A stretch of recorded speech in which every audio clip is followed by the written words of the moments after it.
الحمد للہ رب العالمین والصلاة والسلام علی رسول اللہ الکریم اما بعد۔ 16ویں پارے کا خلاصہ اور 16ویں پارے کی ابتدا عزیر علیہ السلام کے اس قول کے ساتھ ہے، قال الم اقل لک انک لن تستطیع معی صبرا، اور یہ جیسا کہ کل اس کی طرف اشارہ کیا گیا کہ عزیر علیہ السلام کو اللہ تعالیٰ کی طرف سے علم دیا گیا تھا اور موسیٰ علیہ السلام ان سے علم کے حصول کے لیے گئے ہوئے تھے ان کے ساتھ۔ عزیر علیہ السلام نے ان کو بتایا کہ ایسی چیزیں جن کا اللہ تعالیٰ نے آپ کو علم نہیں دیا، میرے پاس اس کا علم ہے، تو اس بنا پر آپ میرے ساتھ سفر نہیں کر سکیں گے، صبر نہیں کر سکیں گے۔ البتہ موسیٰ علیہ السلام نے اس بات پر وعدہ کر لیا کہ میں صبر کروں گا، اور عزیر علیہ السلام نے کہا کہ جب تک کوئی میں کام کروں میں خود اس کی حکمت، وجہ اور سبب نہ بتا دوں، آپ نے سوال نہیں کرنا۔ اور اس بات پر جب اتفاق ہو گیا تو ان کا سفر شروع ہو گیا۔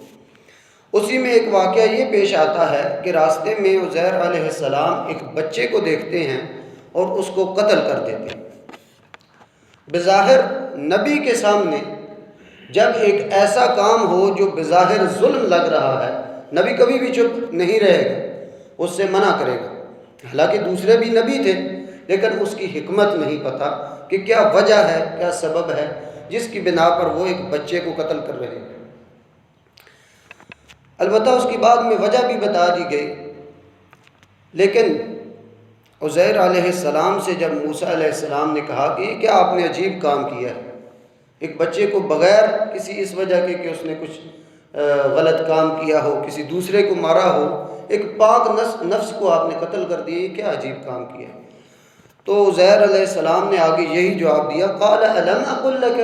میں نے آپ کو بتایا نہیں تھا کہ آپ تو میرے ساتھ صبر نہیں کر سکتے؟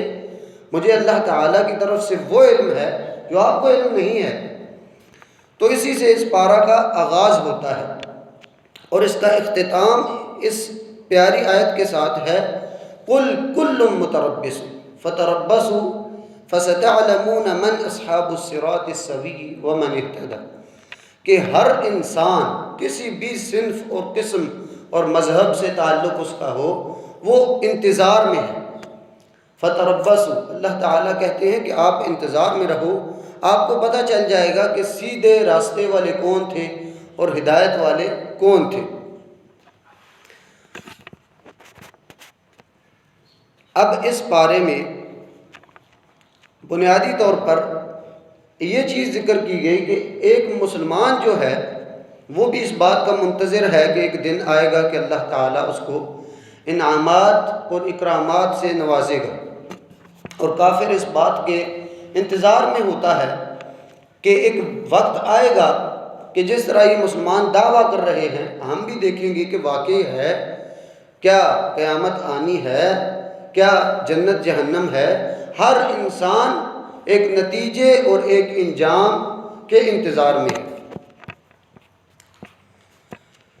نیک لوگوں کا انجام کیا ہے اور کس انتظار میں ہیں، اور اللہ تعالیٰ نے ان کے لیے کون کون سے انعامات تیار کر رکھے ہیں، ان میں سے سب سے پہلا انعام جو ہے اس کے بارے میں رب تعالیٰ تذکرہ کرتے ہوئے کہتے ہیں، فَأَمَّا مَنْ آمَنَ وَعَمِلَ صَالِحًا فَلَهُ جَزَاءً الْحُسْنَى، سب سے بڑی چیز کہ اس کی ایسی جزا ہوگی، سب سے اچھی ہے، اس سے بہتر کوئی جزا ہو ہی نہیں سکتی جو اللہ تعالیٰ نے اس کو دینی ہے۔ اور دوسرا انعام کہ کانت لہم جنات الفردوس نزلا، اس کے لیے فردوس کے باغات ہوں گے، فردوس کی جنتیں ہوں گی سب سے اعلیٰ، اور یہ اس کی مہمان نوازی ہوگی۔ اور تیسرا انعام خالدین فیہا لا یبغون عنہا حولا، یہ ایسی جنت ہوگی کہ وہ اس میں رہیں گے ہمیشہ، اور ان کی یہ خواہش ہوگی کہ کہیں ہم اس سے نکل نہ جائیں، کبھی بھی ایسی خواہش ان کے دل میں نہیں پیدا ہوگی کہ ہم اس سے نکلیں۔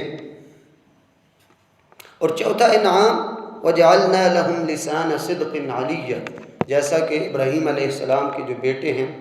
اسحاق اور یعقوب، ان کے بارے میں کہا گیا کہ وَجَعَلْنَا لَهُمْ لِسَانَ صِدْقٍ عَلِيًّا۔ اللہ تعالیٰ کے جو انعامات یافتہ لوگ ہوتے ہیں، اللہ تعالیٰ ان کا ذکر خیر دنیا میں بلند کر دیتا ہے۔ اور پانچواں انعام کہ اللہ تعالیٰ نے ان سے ہمیشہ کی جو جنتیں ہیں ان کا وعدہ کر لیا ہے، اور ایسی جنتیں ہیں کہ جن کے نیچے نہریں بہہ رہی ہیں۔ اور چھٹا انعام یہ ہے کہ قیامت والے دن یہ مسلمانوں کا اور انعامات یافتہ لوگوں کا اکرام ہوگا کہ ان کو بڑی اچھی طرح مہمان خانوں کی طرف جیسے بلایا جاتا ہے، لے کے جایا جاتا ہے، ان کو ایک مہمان کے طور پر لے کے جایا جائے گا۔ اور ساتواں انعام یہ ہوگا کہ اللہ تعالیٰ نے فرمایا جو ایمان والے ہیں قیامت والے دن اللہ تعالیٰ سَيَجْعَلُ لَهُمُ الرَّحْمَنُ وُدًّا، ان کے آپس میں محبت کو بنا دے گا، ان کی آپس میں محبت ہوگی، نفرت والا کوئی معاملہ نہیں ہوگا۔ اور پھر آٹھواں انعام فرمایا لَهُمْ الدرجات العلا، ان کے لیے بڑے اعلیٰ درجات ہیں۔ اور اس کے علاوہ فرمایا وَإِنِّي لَغَفَّارٌ لِمَنْ تَابَ وَآمَنَ وَعَمِلَ صَالِحًا۔ یہ سارے انعامات اللہ تعالیٰ ان بندوں کے لیے ذکر کر رہے ہیں جن کے کوئی خاص اعمال ہیں، جو اللہ تعالیٰ کے بتائے ہوئے جو اعمال ہیں ان کے اوپر عمل کرنے والا ہے، جو اللہ تعالیٰ نے منع کیا ہے اس سے بچنے والے ہیں۔ یہ تو ایک طرف لوگ ہیں، یہ بھی اپنے اس انعامات اور وعدوں کے انتظار میں ہیں کہ اللہ تعالیٰ نے ہم سے یہ وعدے کیے ہیں، اللہ اس کو پورا کرنے والا ہے۔ دوسری طرف برے لوگ ہیں، گنہگار لوگ ہیں،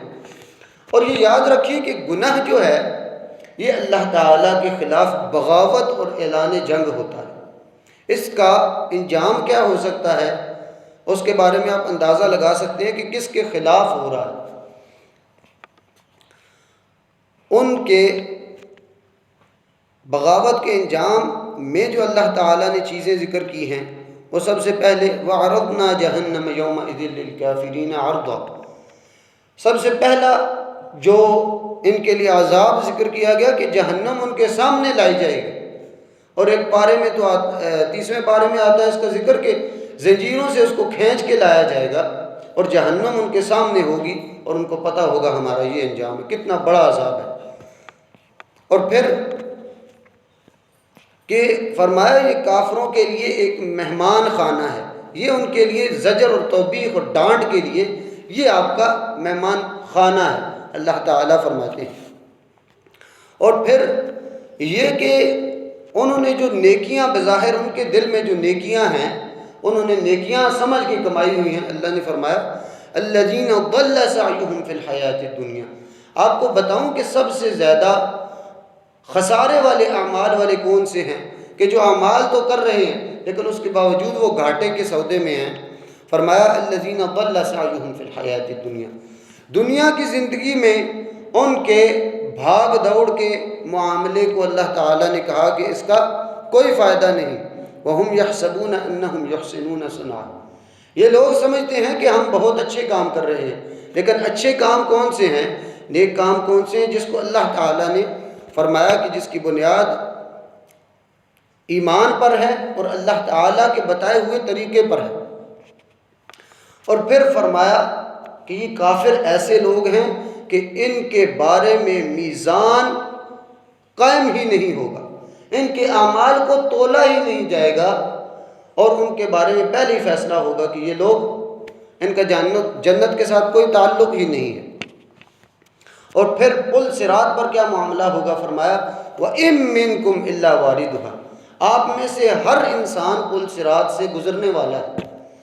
فرمایا ثُمَّ نُنَجِّي الَّذِينَ اتَّقَوْا، اللہ تعالیٰ فرماتے ہیں جو تقوی والے اللہ تعالیٰ ادھر سے ان کو بچانے والا ہے۔ وَنَذَرُ الظَّالِمِينَ فِيهَا جِثِيًّا، اور جو کافر ہوں گے ظالم ہوں گے، فرمایا ان کو ان کے گھٹنوں کے بل ادھر ان کو گرایا جائے گا۔ اور ان کے مزید جو ہیں ان کے عذابات کو ذکر کیا گیا، اور خاص کر دنیا کا عذاب جو ہوگا ان کے لیے۔ فرمایا یاد رکھیے گا، اللہ تعالیٰ نے فرمایا جو میرے ذکر سے غافل ہو جاتا ہے وہ کوئی بھی ہے، کوئی بھی ہے، فرمایا جو میرے ذکر سے غافل ہے فَإِنَّ لَهُ مَعِيشَةً ضَنْكَ، اللہ تعالیٰ اس کی معیشت، اس کا رزق کا نظام، اس کا دکان کا، تجارت کا، بزنس کا نظام اللہ تعالیٰ اس کو پکڑ کے جکڑ کے رکھ دیتے ہیں۔ اور قیامت والے دن کیا ہوگا؟ وَنَحْشُرُهُ يَوْمَ الْقِيَامَةِ أَعْمَى، قیامت والے دن اللہ تعالیٰ اس کو اندھا کر کے اٹھائیں گے، اور وہ کہے گا یا اللہ میں تو دنیا میں دیکھنے والا تھا، آپ نے مجھے اندھا کیوں اٹھایا؟ تو اللہ تعالیٰ نے فرمایا کہ تیرے پاس میری آیات آتی تھی، تو سنتا تھا لیکن تو منہ موڑ لیتا تھا، آج ہم تم سے منہ موڑ رہے ہیں۔